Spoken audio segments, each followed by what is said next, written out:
ઓમ ભક્તિધારા ગુજરાતી. બ્રહ્મા જગતના રચયિતા છે. બ્રહ્મા દ્વારા સુંદર જગતની રચના થઈ છે. જગતનું સર્જન કરતા બ્રહ્માજી ત્રાહિમમાં પોકારે છે. અને બ્રહ્માના હૃદયમાંથી પ્રગટ થયેલા જેનું નામ છે રુદ્રદેવ. એક રુદ્રલિંગ પણ છે, રુદ્રેશ્વર મહાદેવ છે.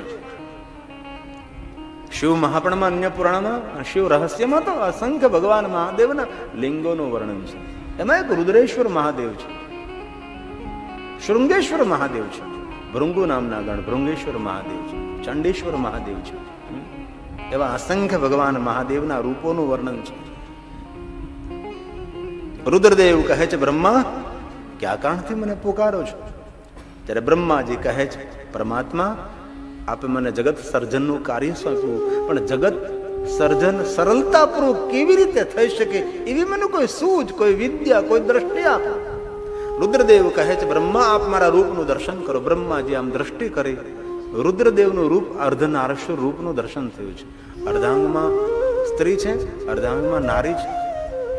અર્ધાંગમાં સ્ત્રી છે, અર્ધાંગમાં નર છે. સ્ત્રી ને પુરુષ, નર અને નારીનું દર્શન થયું. બ્રહ્મા કહે છે, આપ મને એક વિચિત્ર રૂપમાં દેખાવ છો. ત્યારે રુદ્રદેવ કહે છે કે બ્રહ્મા આ મારા રૂપનું નામ છે અર્ધનારેશ્વર, બીજું નામ છે અર્ધનારીશ્વર. અર્ધાંગમાં હું નારી છું, તેથી અર્ધ નારીશ્વર. અર્ધાંગમાં નર છું, અર્ધનારીશ્વર. હું તમને એ સંદેશ આપવા જઈ રહ્યો છું, જગતનું સર્જન સરળ બનાવવા માટે આપ એક અંગમાંથી પુરુષ અને નારીનું સર્જન કરો. અને એ બ્રહ્માજી દ્વારા એક પુરુષ એક નારી, મનુ અને શત્રુપાની સૃષ્ટિનો વિસ્તાર થયો છે. સુંદર જગતનું સર્જન સરળ બન્યું છે. મનુ મહારાજે મનુસ્મૃતિનું જ્ઞાન કર્યું છે કે માનવે કેવી રીતે વ્યવહાર કરવો, શું કરવું જોઈએ, શું ન કરવું જોઈએ, શું બોલવું જોઈએ, શું ન બોલવું જોઈએ, શું ખવાય ને શું પીવાય, આખું વ્યવહારનું વર્ણન કર્યું છે. અને કર્મના સિદ્ધાંતોનું વર્ણન કર્યું છે. કેવી રીતે શું કરવું, શું ન કરવું, તેનું પૂરું માનવે જીવન કેવી રીતે જીવવું જોઈએ. સુંદર મનુને શત્રુપાજીનો સુંદર વિસ્તાર. રુદ્રદેવ કહે છે, બ્રહ્મા આપના દ્વારા જગતનું આ સર્જન થયું છે, તેથી આપ આ જગતના સર્જન પ્રધાન દેવ કહેવાય છે. તમે જે આ જગતનું સર્જન કર્યું છે એનું પોષણ ભગવાન વિષ્ણુ કરે, તેથી ભગવાન વિષ્ણુ વિશંભર નામથી પ્રસિદ્ધ થશે. ભગવાન શંકરે વિષ્ણુજીને એક શ્રેષ્ઠ વરદાન આપ્યું છે. વિષ્ણુ ભગવાને 1000 કમલોથી મહાદેવની પૂજા કરી, અને મહાદેવજી જયારે વિષ્ણુ ભગવાનને દર્શન આપ્યા, ત્યારે ભગવાન શિવજીએ વિષ્ણુને એમ કહેલું કે વિષ્ણુ હું તમને એવું સામર્થ્ય આપું છું કે પૂરા વિશ્વનું તમે ભરણ પોષણ કરી શકશો, એવું હું તમને સામર્થ્ય આપું છું. અને સાંભળો વિષ્ણુ, હવે બહુ યાદ રાખવા જેવી વાત. મહાદેવજીએ વિષ્ણુ ભગવાનને એમ કહ્યું કે વિષ્ણુજી તમે જગતનું ભરણ પોષણ કરો, તેથી તમારું નામ વિષ્ણુ રહેશે. અને સાંભળો વિષ્ણુ, આ દુનિયાનો કોઈ પણ માનવ વિષ્ણુ તમને વિશંભર નામથી પુકારશે, એના પાપ હું હરી લઈશ. ભગવાન શંકરે વચન આપેલું છે. આપણે ભગવાન વિષ્ણુને એમ કહીએ કે હે વિશંભર પાપ હરમ પરમ. ભગવાન શંકરજી તેના પાપ હરી લે. તમે જો તો ખરા ભલામણ, કોઈ પોકારે ભગવાન વિષ્ણુને અને પાપ હરે શંકર. મહાદેવ ભગવાન વિષ્ણુને શ્રેષ્ઠ વચન અને વરદાન આપે છે. રુદ્રદેવ કહે છે, બ્રહ્મા તમે જગતના સર્જનના પ્રધાન દેવ. વિષ્ણુ ભગવાન જગતનું પોષણ કરે છે. વિષ્ણુ વિશંભર તરીકે પ્રસિદ્ધિને પ્રાપ્ત થશે, અને હું જગતની રક્ષા કરીશ. આ જગતની રક્ષા કોણ કરે છે? રુદ્રદેવ, ભગવાન શંકર. ભગવાન શંકર. રુદ્ર રક્તવર્ણ છે, શંકર શ્યામ છે, અને શિવ ગોરા છે. શિવ ગોરા છે, રુદ્ર રક્તવર્ણ છે, અને શંકર શ્યામ છે. બહુ વિસ્તારથી આ બધું શંકરનું, રુદ્ર, અતિરુદ્ર, મહારુદ્ર, અદ્ભુત અદ્ભુત વર્ણન છે. આપણે તો બુદ્ધિ અટકી જાય. તો રુદ્રદેવ કહે છે, બ્રહ્મા આપણે ત્રિદેવતાઓ સાથે મળી જગતનું સુંદર સંચાલન કરીએ. તો જગતને કોણ સંભાળે છે? બ્રહ્મા, વિષ્ણુ અને મહેશ. બ્રહ્મા કોણ છે? તો કે રજોગુણ પ્રધાન છે. વિષ્ણુ કોણ? તો કે સતોગુણી છે. રુદ્ર કોણ છે? તો કે તમોગુણ પ્રધાન છે. અને રક્ષા કોણ કરી શકે? જેનામાં તમોગુણની માત્રા અધિક હોય.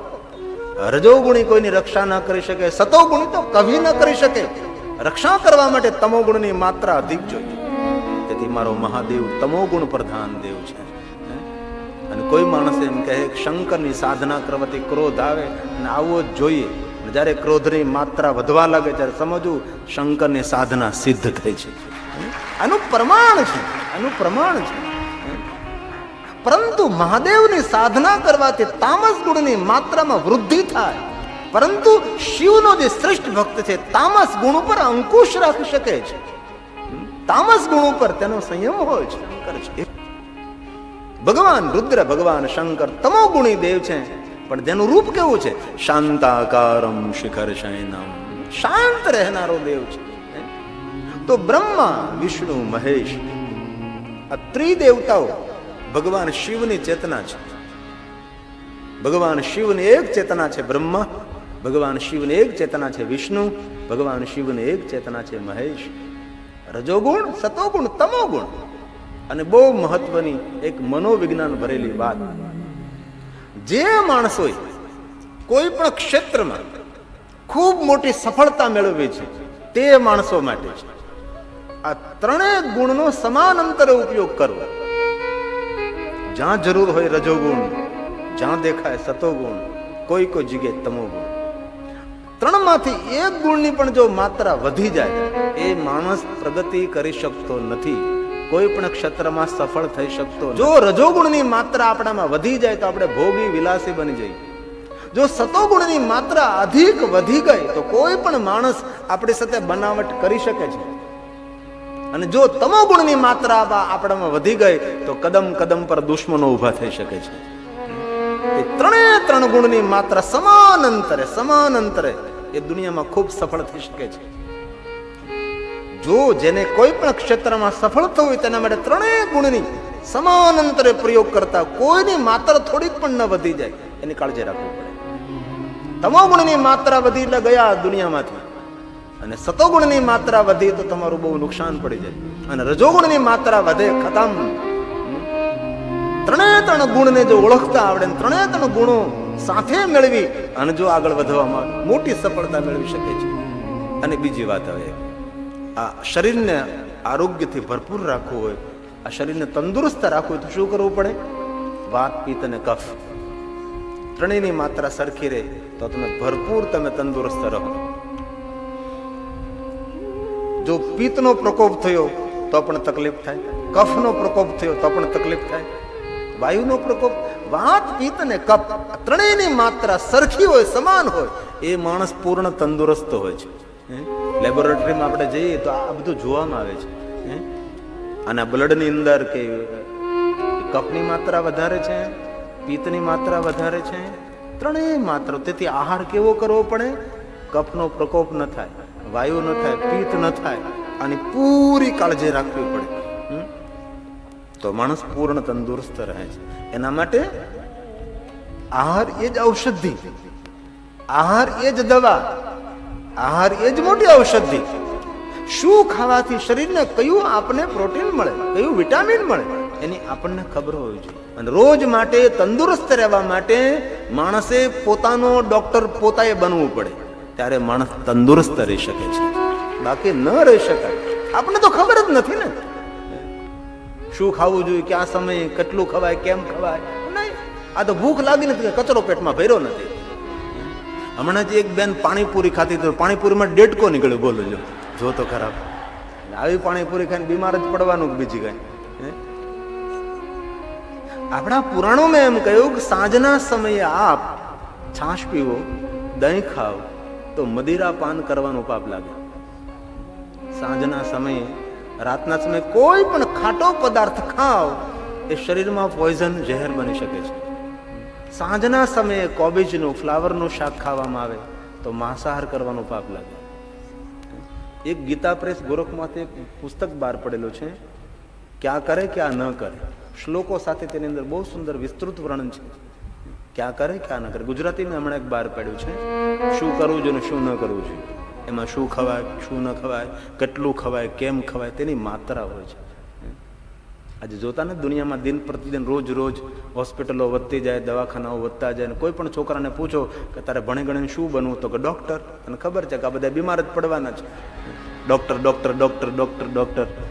અને ચાણક્યએ એમ કહ્યું કે જે દેશમાં વૈદોની સંખ્યા વધવા લાગે, જે દેશમાં ડોક્ટરોની સંખ્યા વધવા લાગે, અને જે દેશમાં વૈદ દિવસ અને રાત્રે દવા બનાવવા લાગે, સમજવું એ દેશ પતનના માર્ગે જઈ રહ્યો છે. એ દેશ પતનના માર્ગે જઈ રહ્યો છે. એનો અર્થ એવો થાય કે આરોગ્ય આ દેશનું ખોરવાઈ ગયું છે, આરોગ્ય આ દેશનું જતું રહ્યું છે. હું બડાઈ નથી કરતો, પણ પરદેશની અંદર કોઈ જગ્યાએ ધુમાડો કોઈ જોવે ને તો પણ તરત ફોન કરી દે કે આ ધુમાડાને બંધ કરો. કારણ કે ધુમાડો એ માણસના આરોગ્ય માટે પોઈઝન સમાન છે. કોઈ પણ જગ્યાએ ધુમાડો દેખાય, ફોન કરવો ન પડે, ચા તો આવી ગયા હોય પેલો ધુવાડો બંધ કરો, ફાયર બ્રિગેડ વાળા તરત ઓલવી નાખે, બધું બંધ કરી દે. અને આપણે તો નવરા બેઠા બેઠા ટાયર હળગાવે અને કેટલો ધુમાડો કરે, શ્વાસ ના લઈ શકીએ આપણે. અને હું તો કથા, આમ તો મારે ન આ બધું કહેવું જોઈએ, પણ હવે હું કહું, ફટાકડો કાનને, નાકને, ગળાને ને ફેફસાને બહુ નુકસાન પહોંચાડે. આજે આજે આપણું પર્યાવરણ એક તો ખતરામાં છે, એક તો શ્વાસ લઈએ એવી જગ્યા નથી, એમાં ફટાકડા ફોડીએ આપણે, કેટલું વાતાવરણ ગંદુ થઈ જાય. ને એટલા મોટા મોટા અવાજવાળા ફટાકડાઓ, ઘણા ઘણા નાના ચકલા હોય તો અવાજથી બિચારા મૃત્યુ પામે છે. મને આ તમારા પોરબંદરમાં એક વસ્તુ બહુ ગમી. હમણાં પેલી ઉત્તરાયણ ગઈ ને તો ઘણા બધા બોર્ડ મારેલા છે પક્ષીની રક્ષા માટે. દયાવાન નગર છે આ નગર, દયાવાન નગર છે. આ નગરમાં સારા માણસો વસે છે. ઘણી જગ્યાએ જોયું પક્ષીની રક્ષા માટે. અને ઘણી વાર કહું કથામાં કે મારા યુવાન દીકરાઓને પ્રાર્થના છે, લગ્ન નથી આવ્યું તેને લગ્નમાં ફટાકડા નહીં ફોડવું. ફટાકડાના જે પૈસા બચે એ આપણા પાગલ આશ્રમમાં, ગૌશાળામાં, કોઈ હોસ્પિટલમાં, કોઈની સેવામાં અર્પણ કરી દઈએ. અરે દિવાળીના દિવસે પણ હું શું જરૂર છે? ઠીક છે, ખાલી શુકન કરી લઈએ આપણે. એક તો ધુમાડાની આપણા દેશમાં કોઈ તાણ નથી, એમાં પછી ધુમાડોનો આપણે વધારો કરીએ. વધારે પડતો ધ્વનિ પણ કર્ણ પટલને નુકસાન પહોંચાડે. ભલે આપણે ડીજે સાઉન્ડ વિરોધ નથી કરતો, હું ખાલી વાત કરું છું. વિરોધ આપણે શું કરવાનું ભાઈ? આટલા જોર જોરથી ડીજે સાઉન્ડ વગડે, આપણે તો બાજુમાં નીકળે તો આપણું હૃદય બંધ પડી જાય. હું ધડામ ધડામ ધડામ કેટલું જોરથી વગડે, તોય પાછો બાજુ હું હજી ફાસ કરે, હજી વધારે, હજી વધારે. એટલે ભાઈ આ ક્યાં આવે? દિવાલો પડવાની તૈયારીમાં છે, વાસણો તો પડવા લાગ્યા છે. ધ્વનિનું પ્રદર્શન, આ ધ્વનિ પ્રદૂષણ કહેવાય છે. આમાં જે માણસો પરદેશને એવા તેને ખબર છે, ગાડીનો હોર્ન સાંભળવા ન મળે. ફટાકડાના અવાજની વાત તો એક બાજુ. આ બધા પરદેશવાળા લગ્ન કરવા અહીંયા એટલા માટે જ આવે કારણ કે ત્યાં ઢોલ નથી વગાડવા દેતા, એટલે અહીંયા ઢોલ વગાડવા આવે. જ્યાં કોઈ વગાડવા નથી દેતું, અવાજ નથી, આ બધાને ખબર છે. ત્યાં કોઈ અવાજ ન કરવા દે, જુલુસ ન કાઢવા દે, એટલે પછી અહીંયા લગ્ન કરવા આવે. અને લગ્ન કરવાનો આનંદ તો ભારતની ધરતી પર આવે ને, કારણ કે ઋષિ મુનિઓના આશીર્વાદ પામેલી આ આપણું ભારત દેશ છે. તેથી અહીંયા લગ્ન કરવા માટે આવે. તેથી વધારે પડતો ધ્વનિ, વધારે પડતો અવાજ એ આપણા માટે બહુ નુકસાન પહોંચાડે. જોકે તમે શું તો પોરબંદરના ડાયા માણસો, એટલે આવી બધું તમને કહેવાનું હોય જ નહીં, પણ આ તો ખાલી હું યાદ અપાવું છું ખાલી કે આ બધું આપણને નુકસાન બહુ પહોંચાડે. વધારે પડતો અવાજ, વધારે પડતા ફટાકડા એ નુકસાન કરે છે. તો માણસે આરોગ્યથી ભરપૂર જીવન જીવવું હોય તો આહારને ઔષધિ સમજી આહાર ઉપર આપણે સંયમ રાખવો જોઈએ. તો બ્રહ્મા, વિષ્ણુ ને મહેશ સતોગુણ, રજોગુણ અને તમોગુણ, એક સર્જન, એક પોષણ, એક રક્ષણ કરે છે. તિરોભાવ, અનુગ્રહ, કર્મ પ્રમાણે ફલ, ગતિ, પરમ ગતિ, સદગતિ, મુક્તિ, પરામુક્તિ, અંતિમ મુક્તિ શિવ આપે છે. શિવ નિરાકાર છે, શંકર આકાર છે, શંકર અવતાર છે. શિવ એ નિત્ય છે, બ્રહ્મા, વિષ્ણુ, મહેશ અનિત્ય છે. એ શિવની ચેતના છે. જેમ સૂર્ય એક છે, અસંખ્ય જેની કિરણો છે, એવી રીતે ઈશ્વર એક છે, અસંખ્ય તેની ચેતનાઓ છે. બ્રહ્મા, વિષ્ણુ, મહેશ ત્રણે દેવતાઓના સ્વરૂપો છે.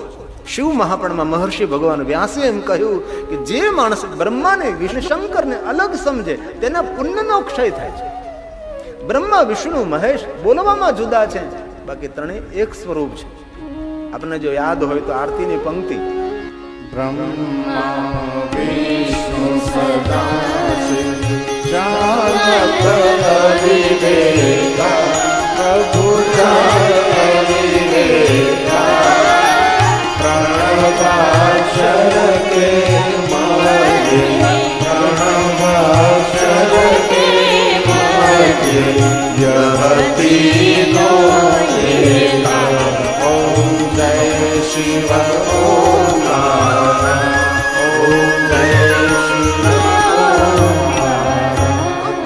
વિષ્ણુ મહેશ ત્રિદેવતાઓ ઓમકારની માત્રા એ શિવના સ્વરૂપો છે.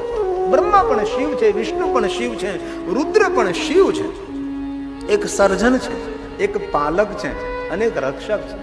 શંકર ભગવાનનું કાર્ય છે જગતની રક્ષા કરવી. કોઈ માણસો એવું જ વર્ણન કર્યું, શંકર એટલે સંહારક. પણ સંહાર કોનો કરે? દુષ્ટોનો. સંહાર કોને કોણ? મહાદેવજી દુર્ગુણોનો સંહાર કરે છે. અને શંકર ભગવાન માટે એટલા પ્રવચનો કરવામાં આવ્યા. શંકર શમશાનનો દેવ છે, શંકર તામસી દેવ છે, શંકર ગાંજો ધતુરો ભાંગ પીનારો દેવ છે, શંકર રુદ્રની શુદ્ર છે. આ બધી વાતો બહુ સાંભળી છે આપણે, પણ ખબર નથી આ જગતનો રક્ષક ભગવાન શંકર છે. આ ભુવન ઉપર ભય ઉભો થાય એ ભયને દૂર કરનારો મહાદેવ છે. પૂરા વિશ્વનું દેખરેખ કરનારો રક્ષક ભગવાન શંકર છે. બ્રહ્મા તો સર્જન કરે, વિષ્ણુ તો પોષણ કરે છે. આવો ત્રિદેવતાઓને પ્રણામ કરીએ. ત્રણે દેવતાઓને પગે લાગે બાગેશ્વરી. બ્રહ્મા વિષ્ણુ સદાશિવ દેવા બ્રહ્મા વિષ્ણુ સદાશિવ દેવા સર્જક પાલક રક્ષક દેવા સર્જક પાલક રક્ષક દેવા બ્રહ્મા વિષ્ણુ સદાશિવ દેવા બ્રહ્મા વિષ્ણુ સદાશિવા સર્જક પાલક રક્ષક દેવા સર્જક પાલક રક્ષક દેવા બ્રહ્મા વિષ્ણુ સદાશિવ દેવા બ્રહ્મા વિષ્ણુ સદાશિવ દેવા. વિષ્ણુ ને મહેશ ત્રિદેવતાઓ ભગવાન શંકરના સ્વરૂપ છે. પુષ્પદંત મહારાજ, પુષ્પદંતે કહ્યું, બ્રહ્મા પણ હે આદિદેવ તું છે, વિષ્ણુ પણ હે આદિદેવ તું છે, અને રુદ્ર પણ ભગવાન તું છે. આ તારા ત્રણે સ્વરૂપ ઓમકારની માત્રાઓ છે. આ પુષ્પદંત મહારાજનો પ્રસાદ છે. જે વાતો શિવ પુરાણમાં, અન્ય પુરાણમાં પુષ્પદંતે બહુ સુંદર ગાયું છે. બહલ રજ સે વિશ્વોત્પતો